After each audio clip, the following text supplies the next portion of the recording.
What's up, podcast world? Chad Belling, another episode. This life ain't for everybody. Thank you all so much for riding along with us. Today's episode of the podcast is brought to you again by our friends out of the great state of Tennessee, Lynchburg, Tennessee, Jack Daniels America. I've had many fine nights in Nashville and Memphis and other places in Tennessee with Jack Daniels, whether it was a breakup, whether it was a party, whether it's good times. Enjoy it responsibly, be safe on it, use it in moderation, never let any underage drinking take place. Thank you, Jack Daniels, for believing in us and letting us bring the podcast to you. I'm fired up about today's guest. He's from the state of California. He lives in Nashville, Tennessee with his fiancee, Summer now. They just got engaged in October of 2019. Jon Pardi, how are you, my man? Good. Real good. What are you up to? Well, I did another podcast for you about songwriting, and then I fertilized my lawn today, and then it rained, and now somebody's working on my tractor. So it was perfect time to fertilize, huh? It was perfect time, man. I knew it was going to dump water, so I fertilized. I mean, it's a big lawn, so 3 bags later, 3 50-pound bags. It's all gone, but it hit. I mean, it came down like I was watering the lawn. It couldn't be better. That's awesome. In this time of quarantine, Party, are you finding you love to work out? You're in good shape. You and Summer work out together. You have trainers. You work out when you're on the road. You have a routine. Has the quarantine got you out of that routine a little bit? And are you finding a reason to day drink a little bit earlier during the weekdays? Oh, and are you day drinking right now? I don't know if you are or not. Right now, man. Has it happened to you too? Are you sticking to your workout regimen, or are you finding, or is it quite the opposite where you're just living on the land and having a cocktail here and there? Or are you staying pretty consistent and disciplined with your working out also? No, I work out every day. My trainer comes out to the house. I got a really nice home gym. I mean, it's not really a home gym. Through the years, I've got like a TRX bands, and I have two pairs of Bowflex weights that go up to 55 pounds and to 5, and came up on a squat rack and some lower back thing. I forget what it's called from Rogue, from a guy who was getting rid of it. So I got kind of a really nice gym and a bar and like a home gym. And I've been working out every day, and out here on the ranch, I mean, we're working all the time. And so we start drinking. It's kind of like our reward that we worked hard, and we're going to sit here and have some beers and look at the grass we mowed, the logs we chopped, the woods we cleared, and, I spread grass yesterday. I spread some fescue yesterday too. So it's just, it's nonstop out here. It just depends how much work you want to do. And that's the lifestyle. When you were growing up, was that kind of instilled in you, the work ethic? Do you credit your dad and mom and the work ethic that was instilled in you as a kid growing up in California? You went to high school in California. You started writing songs, and I remember having a conversation with you at the Palace one night. You're writing songs when you're like 12 or 14 or something, and started a band, and then you get out of high school and you move across the country to Nashville. Do you credit that work ethic instilled in you to your success on the stage, the songwriting, the hits, and your ability to get up and work a farm and the ranch and that lifestyle? For sure. I mean, my dad has a lot to do with that, and I'm glad I have my mom in me too, because hell, my dad can't sleep, but my mom can sleep. So I got the best of both worlds. But no, seniors, I call him senior because we're both named John. If you say John around us, we both turn around and go, huh? And so that's why I nicknamed him senior. But seniors taught me a lot, and he's YouTube or senior is a phone call or looking up something on YouTube is a big help. There's always some guy on there that'll show you how to do little things, But no, seniors come out here and we've done a lot of work, and it's been fun, man. I mean, sponsored by Case Construction, and that's been amazing. We got 2 excavators, a dozer, and they call them a compact track loader, same as a skid steer. It's out here. And I bought a mulcher and a hydro axe, but not a high flow one, and a grapple bucket. And I got a big Case farm tractor too. So there's lots going on. I got a no-till drill. I'm going to plant some soybeans here in May. And I got all kinds of plans now. I'm off the road. How many acres are you on there in Tennessee now? With both places. So I got 14 where my house is at, and then down the road, not too far, is 40. And are you far with the soybeans and stuff? Are you talking for deer when it comes to that? For whatever, maybe some edamame. I don't know. Are you a sushi guy? I do love. We had sushi last night. It was great. Takeout. Takeout. Where's your favorite place in Nashville? You got a favorite there? Shoot, Jeff Ruby's is one of my favorite. Their raw bar. Their raw bar is amazing. It's so good. That's probably my.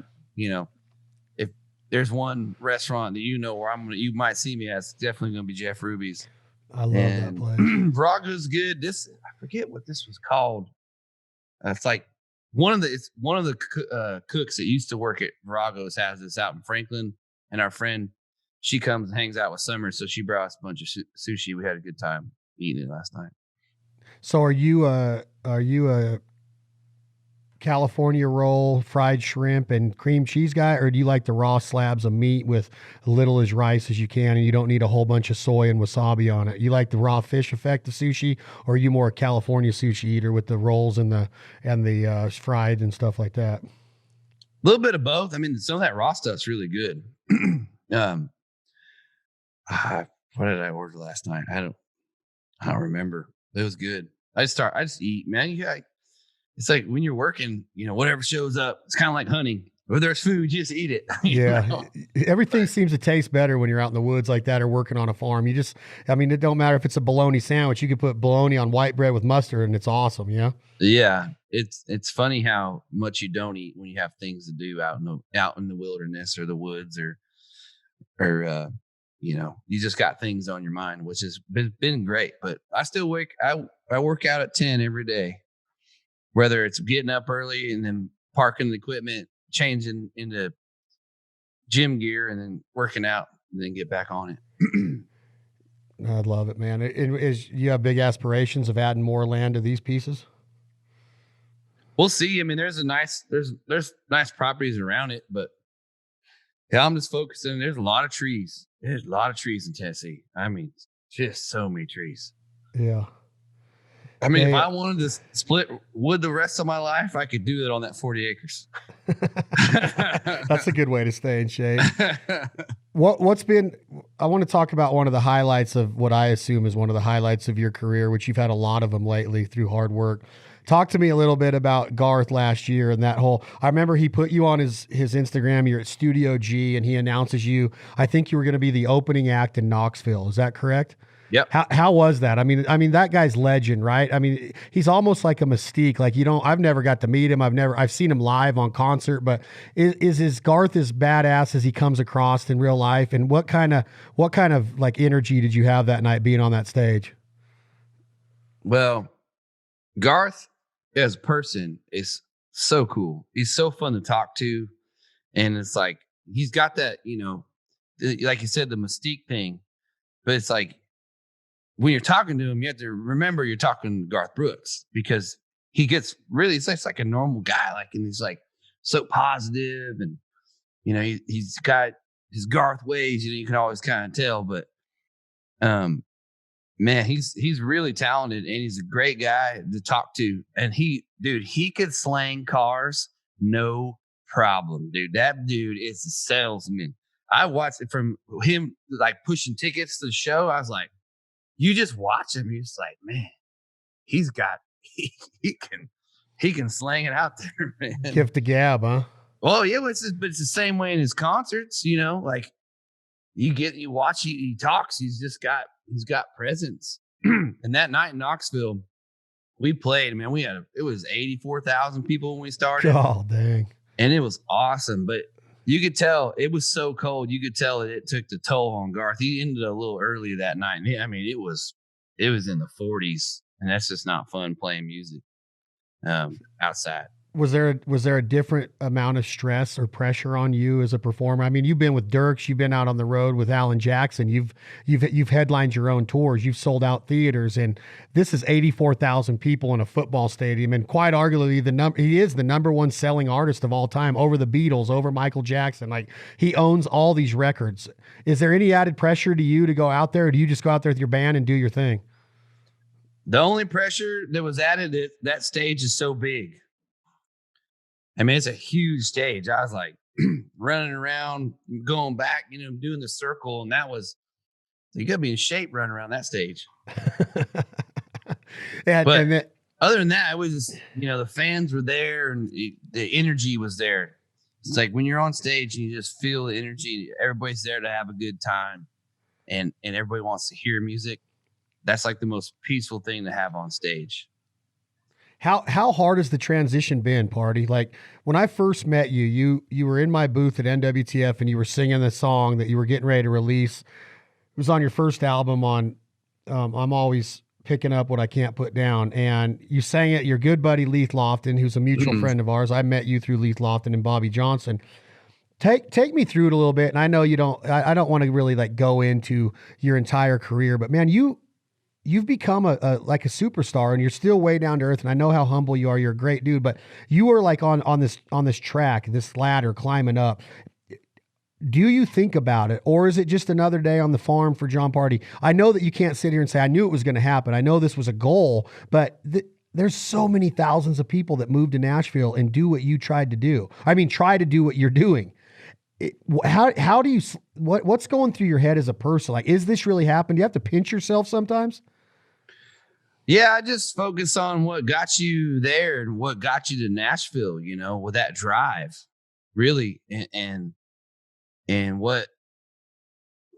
why did you get, this blessing to be heard, and focus on that, the things I brought to the table are different than other artists. And it's something I focus on, and it's something that's hard to talk about. Not like I don't want to talk about it. It's just hard to explain. It's like a style thing, or anything that I can bring to the table that I like, that I put through my system to make it sound like something I would like. And that's kind of what I'm trying to say, is just, this is how everybody's going to sing their song this way. And I'd be like, well, this is how I would sing that song. And so you kind of focus on that. And it's crazy, and just, I think more than ever with the whole quarantine and concert stopping, it's time to just look back and be like, man, it was going so good. And now we're just right back to songwriting, everybody's just going to go back to writing songs and hope we get concerts going. But no, man, I love everything I've done. I'm happy where I'm at. And it's definitely, you pinch yourself, you sit back and like, damn, I did that all in 10 years and it don't feel like it. It feels like 4. Flew. And you have this, like when you talk about styles, I'm thinking like right now on country radio, there's not a lot of guys that have the Western cowboy mystique. You have a little bit of a mixture of a little bit of George, a little bit of Ledoux, Merle with the Western cowboy Bakersfield feel, the Dwight Yoakam look with the Wranglers, the cowboy hat, the George Strait, the Wranglers, the cowboy hat. Garth was always Wrangler with a shirt like you're wearing tucked in, the cover of the Rodeo album, a Rope in the Wind album with the big hit Rodeo on it back in 92, 93. Like, you're the only guy doing that. It's like you like bit that off and said, I'm going to own this. And I don't know if you did it on purpose, and I know you're just being you, but like in the late 90s, you had the Hat Pack with the guys that were wearing the cowboy hats and the Mark Chestnuts and the Tracy Lawrences and stuff. And it's like you're bringing that back in a way to where you have traditional sounding country cowboy music, but you have the sex appeal. You have like this thing that people want. The girls want it. The guys love the concerts, the high energy, the lyrics are there. I don't know how to explain this style. It's not like a normal style of the songs that you've made number one hits are different than the type of songs that George made a number one hit. It's like your own style that you own in this lane that nobody else is in with you. I don't know if that's fair to say or not, but that's the way it seems to me.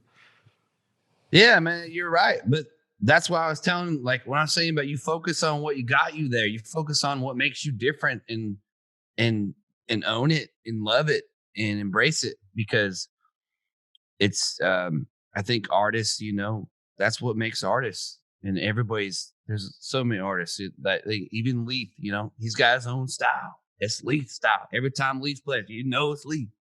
And it's just like artists are artists. But you have to focus on what you want. What would you want your fans, or what would you want to put out on the radio? And that's really what I focus on, because there's some artists to be like, I don't know what to do. And for me, I took in my, being from Northern California, all the hard work in the farms out there. I mean, we didn't grow up on a farm, but damn, we worked on them. It's like hell, you couldn't afford a farm in Northern California. That's expensive. Like, it's really high priced land out there. And it's just, but I had buddies at cattle ranches and learned so much. And you just kind of, where I'm from is like, you forget how awesome it is, because I've been in Tennessee for so long, but I never forgot where I was from. But it was just very Western, blue collar, cowboy, redneck. I mean, rappers, everybody, we're close to the Bay Area. It was a whole different thing. And I just kind of embraced all of that. But I guess that's kind of what the style is. But everybody, they see me on these Zoom calls, and like Bobby Bones is freaking, always makes fun. He's like, you always got your cowboy hat on. I'm like, what's wrong? I wear it at the house. I mean, it's sunny outside. I got my damn hat on. I mean, it's full of mud. I mean, it's not like, it's a real deal. It's not like I'm just wearing it because I'm on the Zoom. It's like, I'm sorry, I've been outside. Yeah. What do you expect me to look like at my house? Well, I think that it almost is a question of what if Bobby Bones, who he's an amazing radio host, but I think it is kind of like, is it a mystique? Is Garth Brooks really that guy on the front of that rope in the wind? Well, Garth Brooks might not have won an NFR title or a PBR title, but he ran with going to rodeos in Oklahoma. I mean, the world championships used to be held in Oklahoma City. Chris Ledoux later became good friends with Garth because of that respect that Garth gave. Like, Garth literally probably built Chris Ledoux's career when he sang God Bless Chris Ledoux, and he would say it in concerts, and he'd like break and be like, God bless Chris Ledoux, and the crowd would go nuts. And then all of a sudden they're on a duet with $5 fine or a duo with $5 fine. And I was a huge Ledoux fan, and I've never rode a horse, John. I've never saddled a horse. I almost don't even wear a pair of Wranglers to a rodeo because I respect cowboys and the cowboy way too much to be that guy that just puts them on for rodeo week. And that people say, well, you're wrong to think that way, Chad, because if it gets them into the culture for a week and lets them get in there. And I'm always, well, like, man, I just respect the Western lifestyle. I grew up in it. I never was on a horse. I love to hunt. I love to fish. I'm in the mountains. I'll chase a cougar all day long with hounds. I just was never on a horse. But I think when Bobby Bones says something like that to Jon Pardi, it's almost like, is Jon Pardi a character? Because nobody's doing it. Nobody has that image going on right now. And I like to see it because it's real to me. It's like there's a touch point there of the Ledouxs and of the Merles and the Dwights. Like, Dwight Yoakam is one of my favorite performers of all time, right? Like, and he always had the cowboy hat on. But to you, it's the lifestyle. It's the culture of the American cowboy, the rancher, the mending fences and being up early and working on farms and living that lifestyle. And I think that some people have a disconnect to that because nobody owns that lane anymore. And I don't know if Tracy Lawrence, lived that lifestyle. I don't know. I know Chestnut was a Western country singer, but you actually live the lifestyle, right? You're living the rodeo lifestyle and you're living it daily. So I kind of think that there's a disconnect with guys like maybe Bobby Bones that might not think that it's real. No, I know about Bobby. He just likes busting. I don't mean Bobby specifically. I'm just talking about, in general. I think in generic, they think maybe I'd be like chilling with a ball cap or sweatpants on. But I mean, the main part of this 40 acres is we've been clearing it out, and hopefully we get back to work here. And I'm going to put fence in. I want to get some cows and have a little cattle ranch out there. And Summer wants her Highlanders. She wants Highlander cattle. She wants big, fluffy Irish cattle. I'm going to get her a couple of them. But for the most part, it's been clearing land to plant grass and even the soybeans and stuff. It's for deer. And but yeah, it's just something to do now. But I can do it, What are you doing? Do you still enjoy the entire spectrum of, do you like going out on the road still, or would you rather be there doing, or is it a fine balance right now of being the Jon Pardi on stage or being do you like coming home way more and spending more time there? Has this quarantine got you missing it big time? Does that make sense? You know, like, is it a fine balance to where you love the road and being on the stage and the fans, but now because you have the property and you're building this property, is it hard to be away from it? Nah, you know, it's not that big a property. I tell that a lot of people like, oh, it's pretty big. I was like, it's not that big. You know, like, I mean, you've been to Honey Break. That's 18,000 acres. That's a big ranch. You know, it's like a lot of that. Now that would be hard to take care of. And I specifically got these little, you know, parcels of land, so it's not a burden on me. You know, I can go on the road and come back and have a good balance. And I miss being on the road. I miss coming home and then getting back to work. You know, because you can take care of 40 acres. And now I just have more time. So I'm trying to get in there and get it cleared out. But I miss being on the road, man. But I will say the quarantine and just kind of stopping everything has really got me back to really focusing on me, really, you know, and because it was so shit. April was going to be so busy, dude. We were flying all over the place. I mean, I was gone for 4 weeks, and then the virus hit and kind of shut everything down. And it's just been, you know, it's been fun. It's been a bummer, but it's definitely kind of gave me a little reset, really, which was cool. Because I was going hard there, getting on the road, music videos, and just it was going to be a great year. Like this was the year we're doing my own thing. We're headlining. It was just so much. It was going to be so much fun. You know, like this past weekend was Stagecoach, and I love Stagecoach. I haven't played it in 3 years, and I was just so looking forward to it. It's one of the best country music festivals ever. And when it gets going back again, everybody listening should totally go. It is so awesome. But it was a bummer to just, we did the Stage Couch, which was super cool. They did that, but like, damn, it was just, I just didn't start bringing back Stagecoach, man. It's just so fun, you know, and you miss the festivals, you miss the concerts, and that was supposed to be all year, but it's definitely been a perspective and just kind of, let's just put everything we took for granted is now a whole lot more effective when we're going to go out and do it. It's like, man, you didn't think you were going to miss concerts. Concerts happened all the time. You didn't think you're going to miss going out. No, I mean, I feel like everything we took for granted, like, you know, not in a bad way. We just like never thought, you know, country concerts or barbecue festivals or anything with a big crowd would just, you can't go, you can't do it, you know, and like Stagecoach, and you know, Stagecoach can postpone, and such a good time, you know, and it's really, it's just, you think about it, you know, you think about it, and I know it's going to be awesome when we all get through this, but damn, it's been tough. It's been tough just not getting on that stage. It'd be like if they took hunting away from you.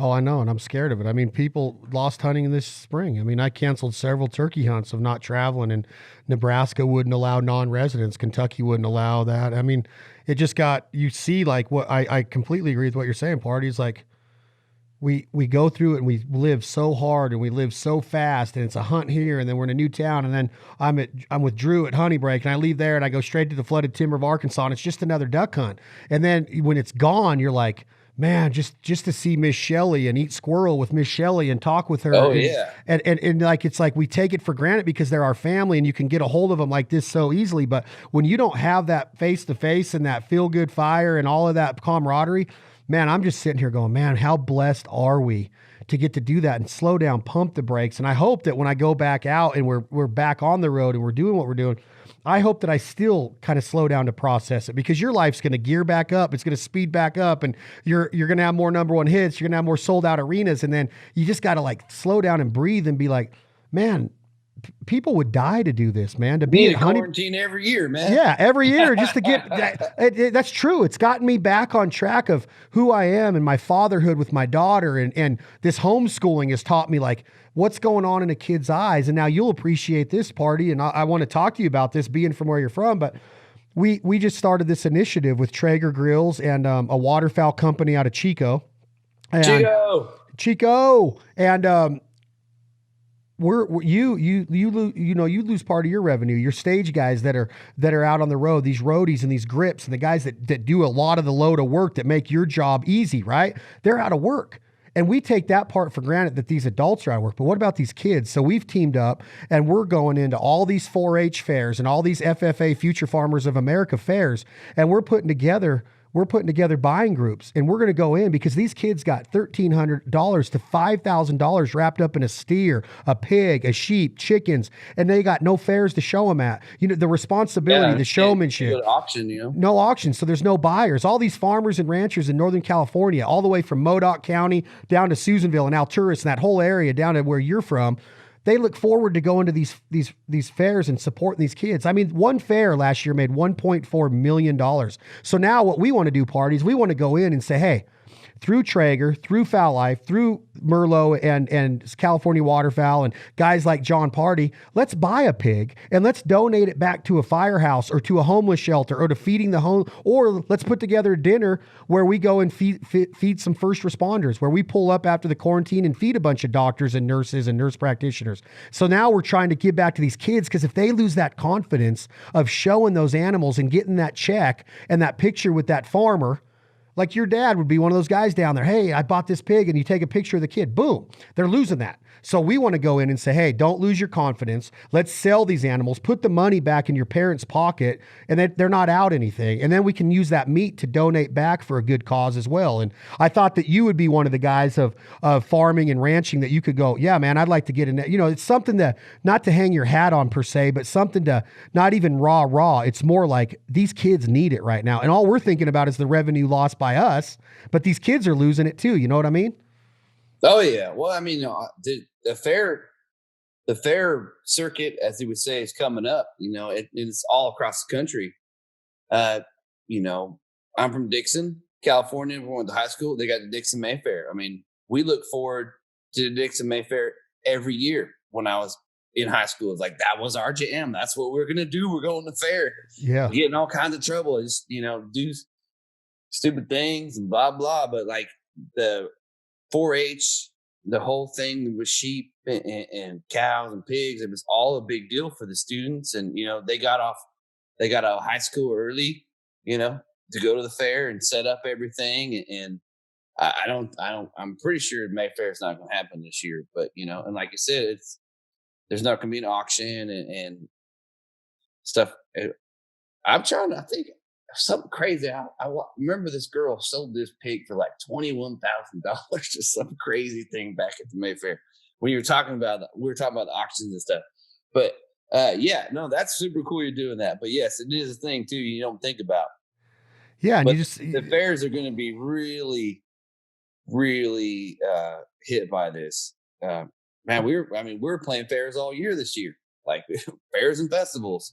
Yeah, that's what I'm saying. It's like we're a headline. I mean, maybe we get to August something. We're hoping August. I'm hoping August we can get back and at least do some concerts. But they're definitely. I'd be jumping on that, man. That's really cool. Yeah, and I just think it's a good message, and I think that these kids need it. And I just kind of see your lifestyle ingrained in that Western lifestyle. And 4-H is big. I mean, Drew, our friends at Honeybreak, are big with the 4-H, and yeah. It's just something to where we feel that we can give back and get more people on board and get some of this money replaced, because these families, they're out that money, man. They ain't got a way to replace it. And a lot of them go take out small short-term loans to get that animal purchased in the first place and then to be able to raise it. But so what is going on with the album? You put your first single. Has some of that been put on hold? Has radio been put on hold too? Or is it business as usual in country radio and the singles going to getting out there? I think country radio, some of them stations were going, but they had to, they really couldn't all show up to the stations and stuff, kind of keep their space, but they could do it from home. I think a lot of it went from home, but yeah, it took effect on everything. But I mean, the only thing that's not being affected is listening to music. You know, everybody's at home playing Alexa or playing whatever they want. They got. I mean, it's not. I joked about like, damn, what if we were still in the Blockbuster days? Like what would we be doing? Like, you couldn't go to Blockbusters. We couldn't go get DVDs and rent. But now we can stream and got Netflix, and it's the same with music. So everybody can just listen. Everybody's listening to music more. I think more than ever if they're at home or working. It's not. And you can't go to concerts, so more listen to music. But so what about by the industry? Is there a slowdown? Like Heartache Medication, the first single off the new album, it went number 1, right? It went number 1. So has there been a slowdown of the next single going to radio? Are they trying to strategically place that? Or is it a good time to release a single to radio right now with everybody listening? No, I mean, music, the radio and everything's listening is good. You got your distance on social distancing on listening.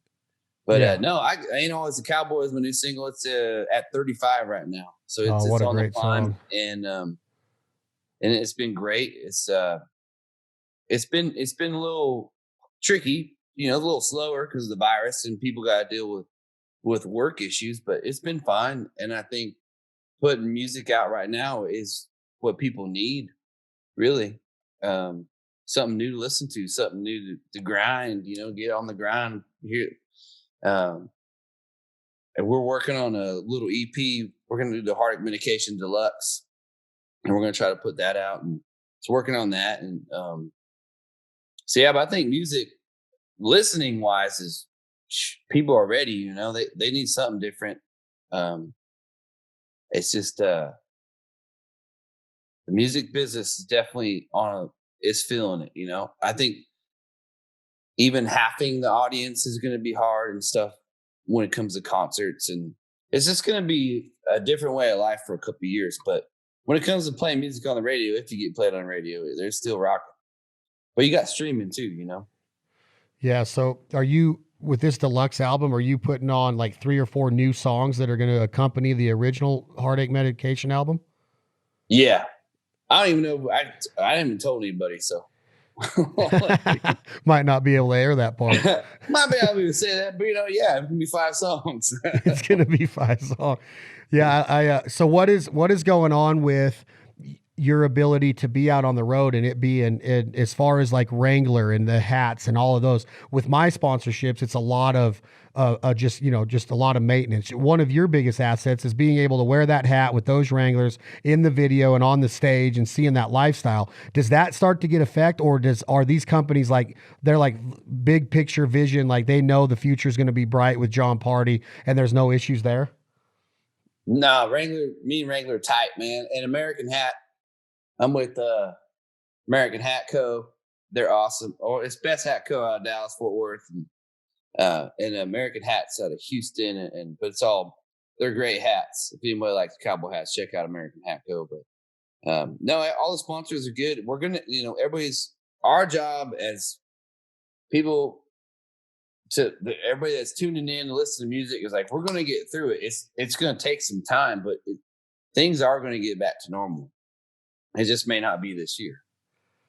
Yeah, I don't see it get, this year, but yeah, I'm positive and optimistic too that they are going to get back to normal. And it's kind of one of those things to where once it's like we were touching on, once it's taken away from you, you're like itching to get to another concert. But the mindset of most Americans are we being drilled in this fright so deep that we're going to be like, whoa, we don't want to be at a concert right away, and it might take a couple of years of trickle down effect, like you're saying, for everybody to get the confidence and get comfortable again going to that type of event. I don't know, man. If it's like the beaches are full. Are they? I saw Florida opening back up in Malibu. That was just packed people. And then in Jacksonville, they opened up the beaches in Jacksonville. It was just slammed. So I think the rowdy crowd will be ready, but we all have to still have some kind of awareness. Yeah, I agree 100%. So what is life like now for Jon Pardi when you're at home? Give me an idea of, if you open up your Traeger, do you cook on a Traeger, John? I know you have one. Do you cook on it quite a bit? I need to clean the little grill, the part of it kind of gets full of gunk. The auger? Yeah, it needs a deep clean, but I've cooked on enough I need a deep clean. It can't get over 385, but it needs to get a little hotter, but I just need to clean it. Do you know which model you have? Man, that Traeger hooked up. I love Traeger. I love their stuff. They gave me the big guy. It's a big one. Does it have the Wi-Fi on it and the app, and you can run it from your phone? No, I didn't get that one because I thought that was too complicated. No, you need to get it. With the old timers that smoked back in the day, they didn't have all that shit. I know, but you're out on your tractor all day. You need to know that you need to know if you run out of pellets and shit. You know what I mean? Yeah, I know. We got to get you one coming with the Wi-Fi on it, but one that you don't need to clean as much either. But yeah, they're important to keep them clean after every 3 or 4 cooks. But are you a traditional Texas barbecue guy? I know that you play in Texas a lot, but California, there's a lot of barbecue in California. What are you, a barbecue guy? Or are you a steak guy? What's your main? Man, I will take tri-tip all day. Isn't it funny how they don't have tri-tip out there in Tennessee a lot? Well, they're still there. We had the Super Bowl. We were going to cook because the Niners were playing. We were cooking tri-tip out here. We found 2 tri-tips, and that was the last one. They were all sold out. So it is here, but it's not like you can't go to a restaurant and get a tri-tip sandwich, but it's so good. It really is, especially like it's funny how states are different. You go to Texas, brisket. We're cooking brisket, and you go to California, it's like we're cooking tri-tip. You come out to Tennessee and run the South, like we're cooking pork in Carolina. Yeah. I will say some of the best pork I've had was in Carolina, but it's just different. But like I think tri-tip's a great cut. I mean, it's a great cut of meat, and definitely I'm getting more learning how to get cooked. But Summer is a fantastic cook, so I'm lucky on that part. She's badass. And Ian, is it cocktails, or does Summer and Jon open a bottle of wine? When it is a cocktail, is it Tennessee whiskey? Is it vodka? What do you mainly like to sip on? Well, right now, since I'm home all the time, I have a kegerator full of Michelob Ultra, my favorite. I don't care. Everybody's like Chick Ultra, whatever. Well, I haven't, I'm not down in hardcore brew beer here. That's all. Well, this is I like Ultra 12% alcohol, and it's real thick. You have 6 of these and be hammered. Well, I don't feel good. Okay, let me ask you along the same lines then. Have you had one of the cheerleader beers yet? The seltzers? Do you like the seltzers? Have you had a Bud Light seltzer yet? I haven't had a Bud Light seltzers because I'd rather have Tito's. Soda. Are you a vodka guy? Yeah, vodka's been good. I love Tito's, man. Tito's been great. I do like me some Jack Daniels. I know you're a big sponsor of this, but their single barrel Jack Daniels is awesome. And I love the Frank Sinatra Jack Daniels. Oh, I love Frank Sinatra. The Frank one? He said, I guess it was like how when they first started, that's what it was. He kind of stuck up for Jack Daniels, and it's actually really good. Yeah, I have a bottle of it right now. I haven't opened it yet, but I like a Jack Daniels kick, and I like a little red wine once in a while. For you being from where you're from, I would think that you do like a little red wine with steak once in a while, don't you? Oh man, I got all kind. We got Jordan Winery has been really cool to work with on socials and stuff. They send me some wine and Camus, Silver Oak, Boda Box. Don't be hating on no Boda Box. Boda Box is good. I still got Boda Box right here. Boom. Well, look at that. This is a hunting wine right here. That's a hunting wine right there. Yeah. Put that in the truck. You're good to go. It's a great name too. Comes in a box in the bag. Yeah, Boda Box. So are you? Do you like white wine ever? Yeah, no, I'll drink some Chardonnay and Pinot Grigio, stuff like that. Yeah. All right, I want to talk about a couple personalities just to get your opinion on a couple people. What is it about Bobby Johnson that makes him so contagious as a person? As far as, is it just his overall demeanor of sweetness? Like he's just a sweet man. Like he is a badass human being. How did you develop such a strong bond with Bobby Johnson? Why was it so easy? Because y'all are close. You and Bobby are close. Bobby Johnson is a great person. He's a sweetheart, and he'll tell you like it is. He loves to hunt, and he's funny. I mean, he is hilarious. And we used to play at Losers back in the day before Losers was even really cool in Nashville. And we loved it because it was kind of a dive bar. Still is, but it's, Losers is kind of packed now. But, man, he's just been great. I mean, him and Leith have been some of my best friends I met in Nashville. And they're just funny and fun to be around. And they're just good dudes. Okay, and Leith Lofton, as far as like people hearing his music and it getting out there, are you a fan of his music, his songwriting, his talent?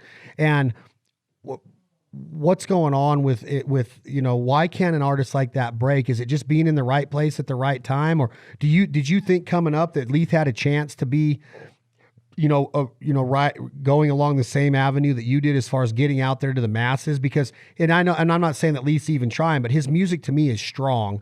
Do you see his music the same way? It's strong. It's very Leith, and his new album's great. He puts it out there. Like what he wants to write, it's right in your face, and shit. I mean, he's like, I call it a head scratcher. I don't know why nobody jumped on Leith. I don't own a record label, it's right. Like, and it's just kind of like, you just kind of step back and be like,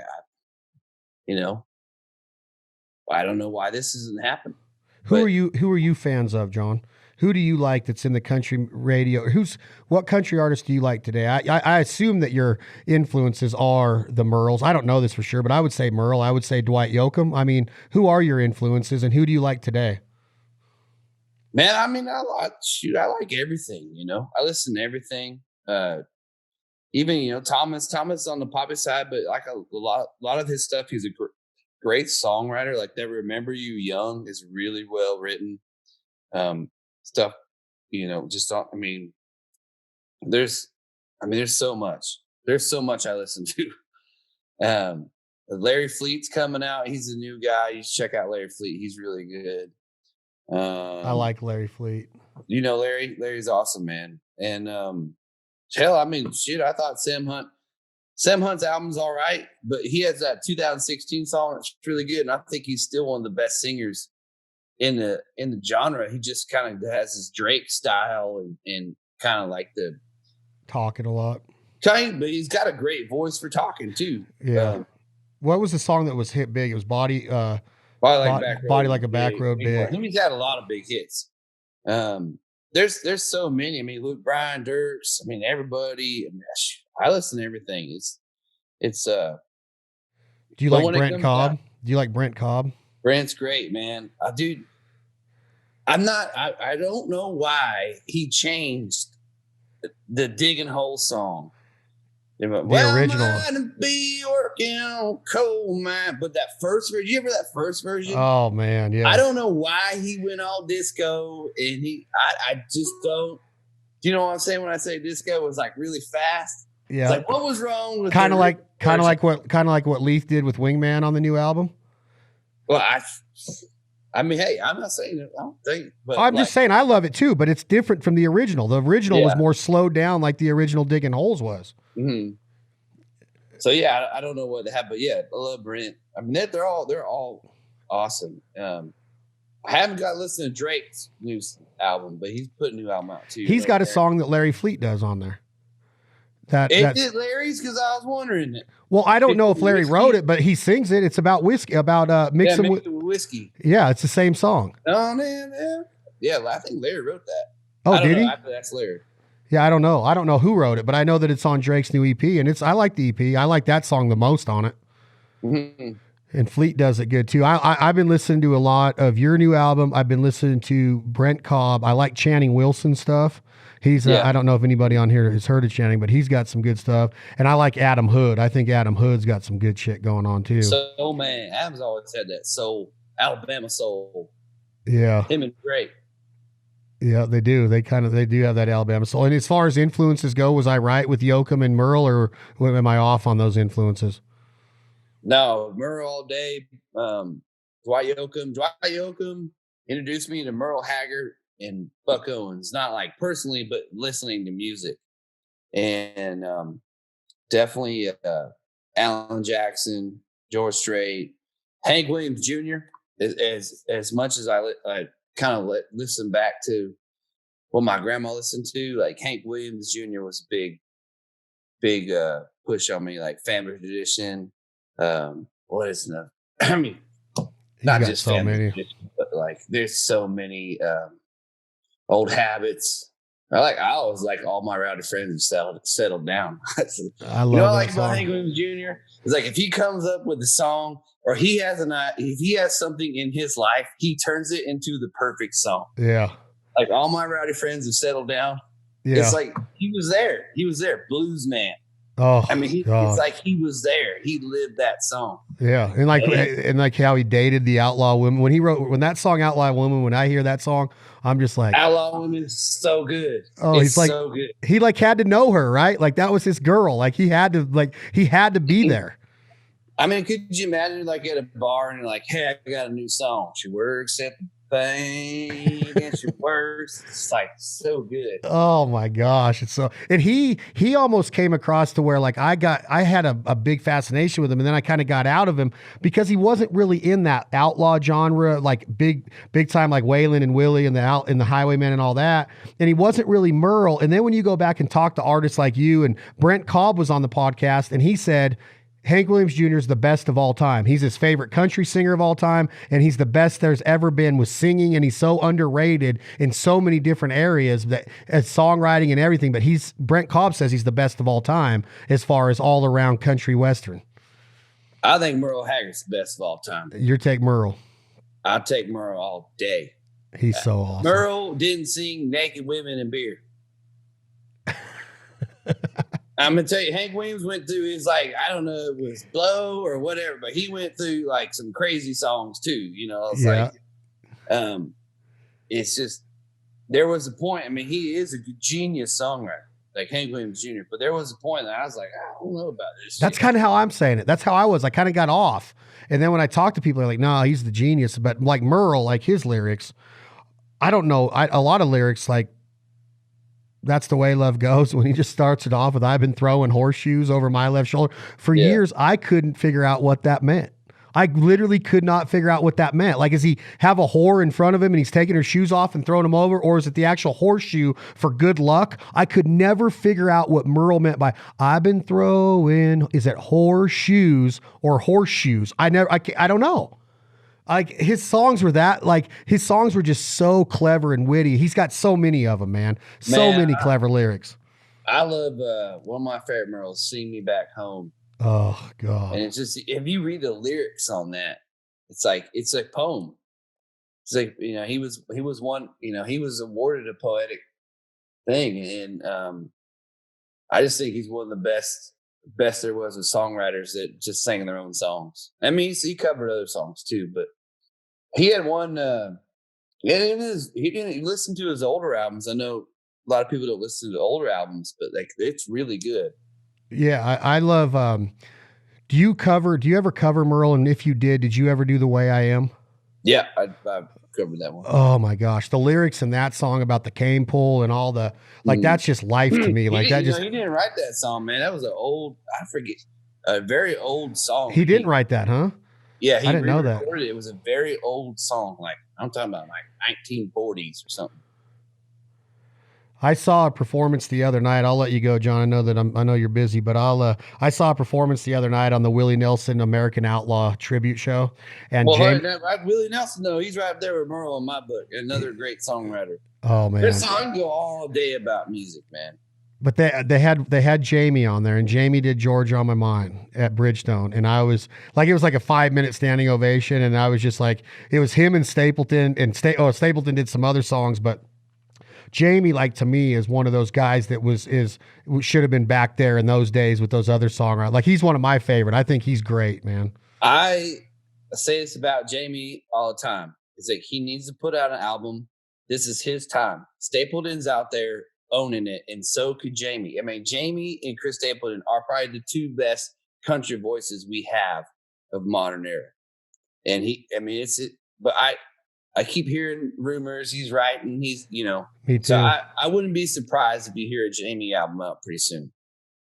But I don't know. I can't confirm that. But I would only hope, because even that song, the album he did of covers, when he had a bunch of people singing with him, was so good. Good. So good. He's one of the best. What would it be? Would you want to write with Jamie? And would you want to be on tour? Would that be a good tour? Like, is that a good mix with Jon Pardi? That a slow down with him, and then you're up there doing your thing. Is that something that you see? Is Jamie on that, like, that wavelength with you of touring with or writing with? I played a couple shows with Jamie. I'd totally write with Jamie. Either way, I feel like this modern day that we live in, it's like we have a whole. Everything's right here. We can listen to anything. So our concerts could be that too. We could have anybody you want that's different or not, as long as everybody gets along. It's like you could have anybody that has the fan base come in there and mix everybody together. Because I feel like everybody listens to Jamie Johnson, they listen to me, they listen to anything George Allen, or they'll go, then they can jump over to Sam Hunt, or like there's just so many spectrum that it's a big universe for country music, or even rock and roll and rap. It's like everybody listens to everything. So I don't think there's no, he wouldn't go good with this guy, blah, blah. All right. I got the wedding invitation. Thank you very much. And November. And is there a song picked out yet? Is there a wedding song? Is it "I Love You" by Jerry Jeff Walker? Is it? I don't know if it's like a hidden gem, or have you and Summer picked one yet? Oh yeah, no. I got Is it a secret? Is it a secret? Oh, you're gonna do it live. Secret stuff. Secret stuff. Well, brother, man, I'm proud to know you. I'm proud to be your friend. I love how you hunt. I love how you fish and ranch and farm and live the lifestyle, and you're a good voice for it. And man, my daughter, like you just span out. My daughter's 9 and she rocks it, and I rock it, and I love it, man. I love the new album. It's like you just keep getting, like, how can you get better than the last album with 3 or 4 number ones, and now you're already, you already got one on this one, and the second one's climbing, and it's just good shit, man. So congratulations, Jon Pardi. Thank you, man. Hey, have you talked to Bobby and those guys about turkey hunting? They ain't been getting nothing out here. They haven't? Turkey hunting's been hard. Really? Well, Bobby hasn't. Bobby's like, "Hey man, you got any turkeys on your plate?"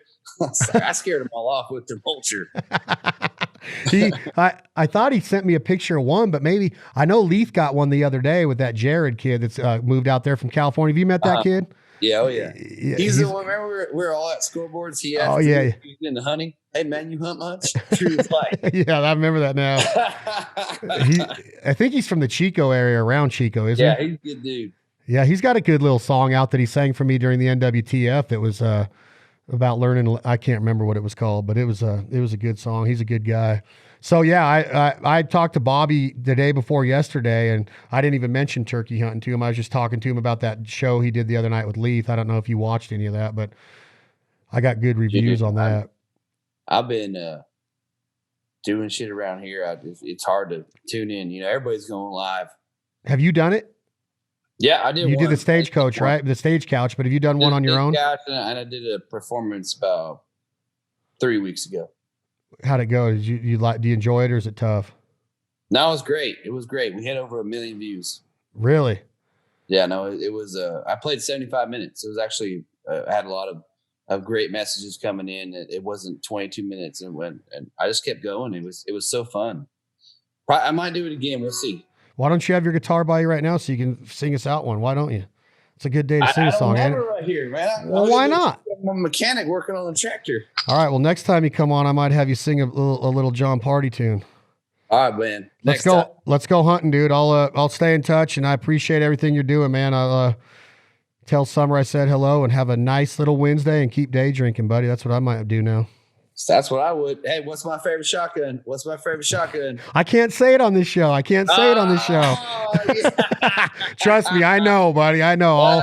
I'll text you an update soon. I got more wheels in motion. I always got wheels in motion, man. You know me. I'm handling. All right. Tell your dad I said hello. Tell Summer I said hello. And if I don't see you before the wedding, I'll definitely see you in November. Bye, bud. Thanks, Jon Pardi. Later. That's been Jon Pardi. It's been another episode of This Life Ain't For Everybody. Thank you guys so much for supporting the sponsors that support us.